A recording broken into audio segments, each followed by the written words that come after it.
I would like to start my statement by picking up from the second last sentence of my last social media post. It's a statement from our national anthem. May we dwell in unity, peace, and liberty.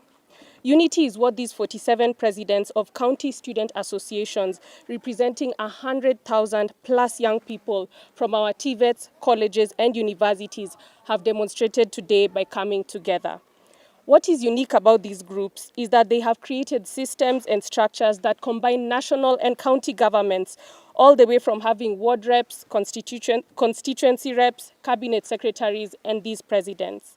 They are challenging themselves to understand how leadership and governance works, because in the next few years, they are the next MPs, the next CEOs, the next founders of organizations.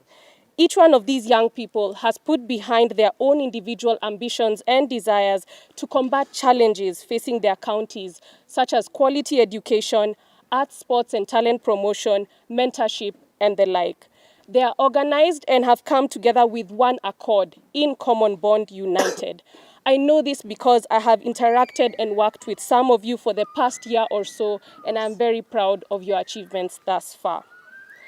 Peace is something that has been far from us in recent days. It is something that we are praying for and leading the front in attaining as young people. This is why we stand against the particular protests that have shown no leadership from young people, but rather a push from dark forces to create chaos in a country that we so love. Looted businesses and many days of operation lost for profit-making organizations and community-oriented companies are so disheartening. One of the ways out of poverty is entrepreneurship and business, something we're encouraging our young people to engage in, and something we have to strongly safeguard. I mean, how else will plenty be found within our borders? Liberty is our expression of freedom. We have freely used our voices and platforms to be a part of current affairs.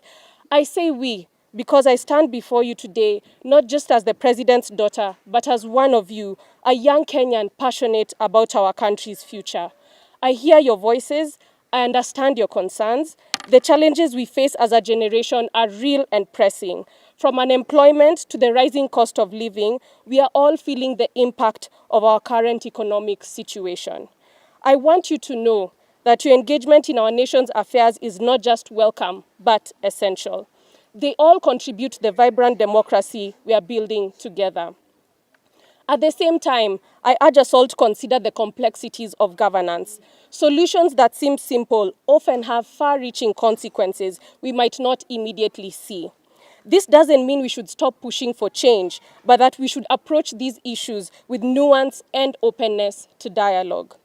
As I continue to use my platforms to support all young people, I would like us to engage constructively. Let's criticize when necessary, but also propose solutions.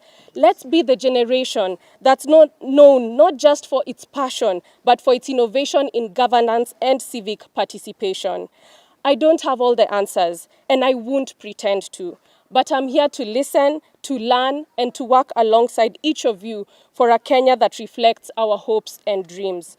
Our shared love for Kenya is what will indeed move us forward. There are many ways to engage with young people. This is something I've been doing for over the past 2 years in my own ways and formats, and the government is putting together the multi-sectoral forum to formalize that. But each one of us can engage with young people. The Ministry of Youth, for example, already engages with young people. I throw a question back to you. Why aren't we already acknowledging those who are working with the young people, the various organizations, platforms such as the county associations? They've been working in the back end. Yes. And now is when things are coming to the front, that there are various people who've been pushing for young people. So this is not something new, and it's not a current phenomenon, but it's something that has already been happening. What we are saying as young people is we won't allow anybody to use our name to misalign us and to put us away from the right support that we need. Because for us to flourish as young people, we need support of the private sector, the public sector, the government, and that is why we have to stand behind our current government. We are the county presidents of the comrades.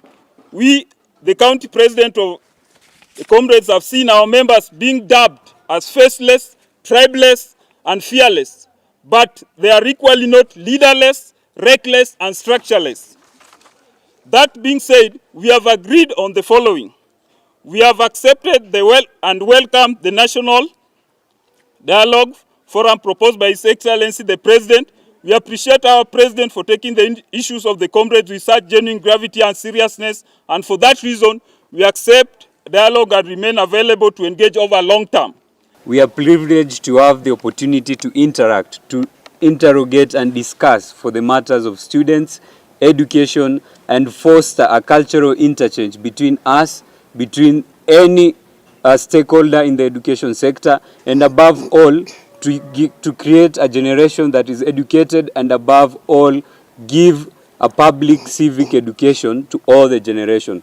What we are saying as young people is we won't allow anybody to use our name to misalign us and to put us away from the right support that we need. Because for us to flourish as young people, we need support of the private sector, the public sector, the government, and that is why we have to stand behind our current government.